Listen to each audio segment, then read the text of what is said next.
Doug McKelway in D.C. Senator John McCain's with us now, a member of the Senate Armed Services Committee, member of the Senate Foreign Relations Committee, and the Senate Committee on Homeland Security and Governmental Affairs, and he's back home in Arizona. Senator, thank you. Thank you, Shepard. How you feel about this trial in Lower Manhattan?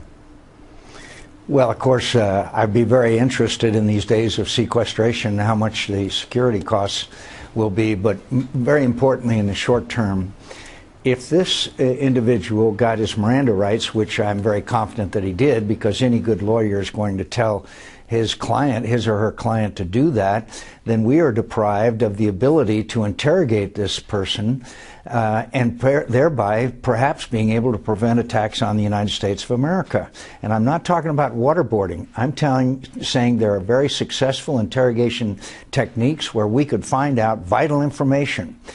Second of all, in all due respect, this man is not a common criminal. He was a member of the al-Qaeda hierarchy, being that close to Osama bin Laden, and he clearly, in my view, qualifies as an enemy combatant, which means he is tried by military commission. Senator, which takes us to droning. They didn't drone him, so we would have that sort of opportunity, but there's a lot of droning going on these days, and the topic du jour for the last couple of days has been Senator Rand Paul of Kentucky's filibuster on Capitol Hill. He got a response out of the White House on whether the White House or the government could kill American citizens on American soil if they're not engaged in combat. And then of that filibuster, you said this. The country needs more senators who care about liberty.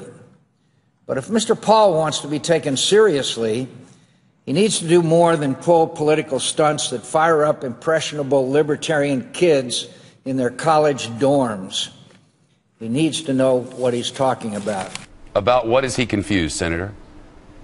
Well, first of all, I was reading from the Wall Street Journal editorial, which I thought was right on mark. That's why I read from the editorial.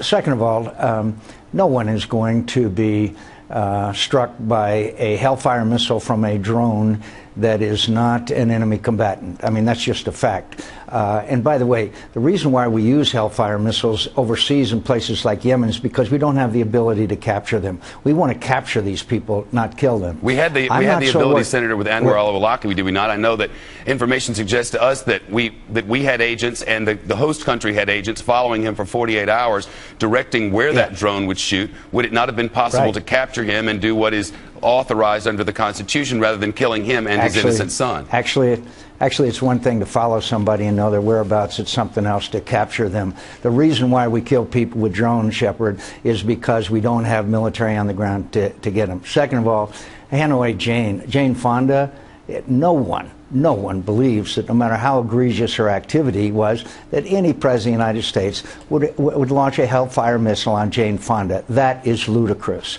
So instead of, right now the centrifuges are spinning in Tehran. The North Koreans have threatened to launch a nuclear weapon against us and are threatening their neighbors. 70,000 people have been massacred in Syria while we sit and watch, and the Mideast is on a tinderbox.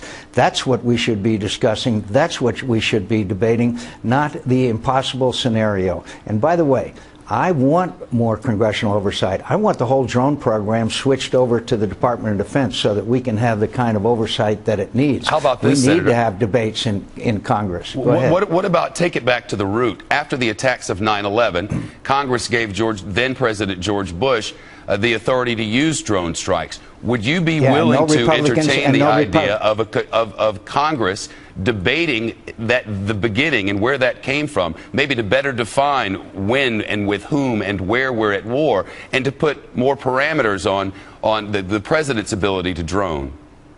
Frankly, that's just what I just said. But I noticed that very few Republicans, if any, minded when George Bush was president about launching drone strikes. So maybe that's logical.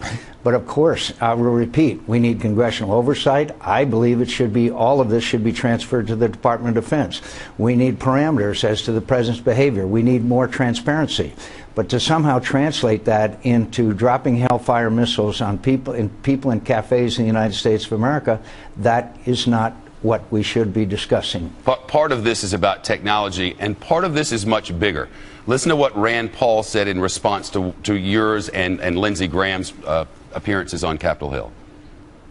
Well, I think it's a good debate. I think they're on the wrong side of history. Both of these senators argue that America is part of the battlefield, so the laws of war apply.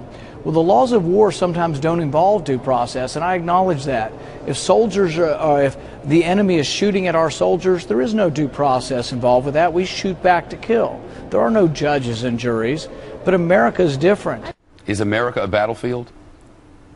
Well, you might think so after at 9/11. If another airplane was headed towards the United States Capitol, such as the one that crashed in Pennsylvania, I am confident that we have the capability and should shoot that airplane down, even if tragically, and I mean tragically, there are innocent Americans on board that airplane. So obviously, if you think that the battleground is outside the United States of America, when everything they're thinking every moment of the day and night is to find ways they can attack the United States inside the United States, my understanding of Al-Qaeda and most people's is that they'd love to attack the United States and from within. And so I hope that we can continue this debate, as we said. Sure. But I also am very concerned about many other things, including sequester and the damage it's doing, which some of my Republican friends don't seem to be as concerned as they should be, in my view. Senator, part of this is about a battle for the heart and soul of the party.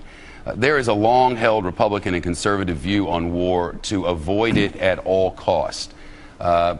That sort of a voice has had a difficult time. The Rand Paul wing, if you will, has had a difficult time having its voice heard. You and others have been interventionists. Let's intervene in Syria. Let's intervene in Libya. Let's bomb Iran. Is it your sense that he may be able to? Is it your sense that? Do you really believe that? Well, sir, all I'm asking is it your sense that Rand Paul may be bringing together those people in the basement who align maybe in some cases more closely with the left than with the right? For instance, Frank Rich this morning. Frank Rich was on board with this. So was Eugene Robinson. Well, first of all, let me say that Senator Paul was the one vote against the resolution in the United States Senate that said that we should not allow Iran to acquire nuclear weapons. If you're going to go back to this joke I said to a fellow I didn't mean it as a joke, Senator. About bombing, no, it was a joke, and you're saying that I wanted to bomb Iran, and of course I never did. The party of Ronald Reagan is the party that believes that we should have peace through strength, and that's the best way to prevent these things. I'm of the party of Ronald Reagan, and there's been a debate in our party for years and years about whether we should withdraw to Fortress America or not. But to say that we are interventionists is a mislabeling and absolutely false. We are for a strong America, and we believe that's the best way to prevent war, rather than a weakened military, which many of my colleagues now support, who are the isolationists, which goes all the way back to post-World War I. Sure. Well, one thing's for sure, Republicans want to win.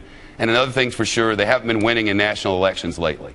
And another thing that's for sure is that there's a battle for the soul of the party. And there appear to be two wings. It appears that Rand Paul just made his entrance onto the national stage. And upon watching your quotes and Senator Lindsey Graham's quotes, the Republican strategist Rick Wilson saw this and said, Senator Graham, and asked if this was representative of the twilight of the old order of the Republican Party. Is the Republican Party changing, and do you think the change is good? After I came home from Vietnam, our military deteriorated to the point where the Chief of Staff of the Army came before Congress and said we had a hollow army. We are doing that in the form of sequestration. And along came Ronald Reagan, who restored our military, restored our strength, won the Cold War without firing a shot. That's the wing of the party that I'm part of and will remain part of, and I believe will be the future of the Republican Party. You can go back to post-World War I, prior to World War II, Charles Lindbergh, Henry Ford, post-World War II, the Taft wing of the party. There's always been that element. But the really winning part of our party is that believes, as Ronald Reagan did, in peace through strength. And that way is the best way to avoid conflicts, including what we are seeing now in the world where the world believes America is weak and withdrawing, and they are making the kind of conclusions that I think will endanger America's future. Senator John McCain with us from Arizona. Sir, all the best, and thank you so much. Thanks for having me on. All right.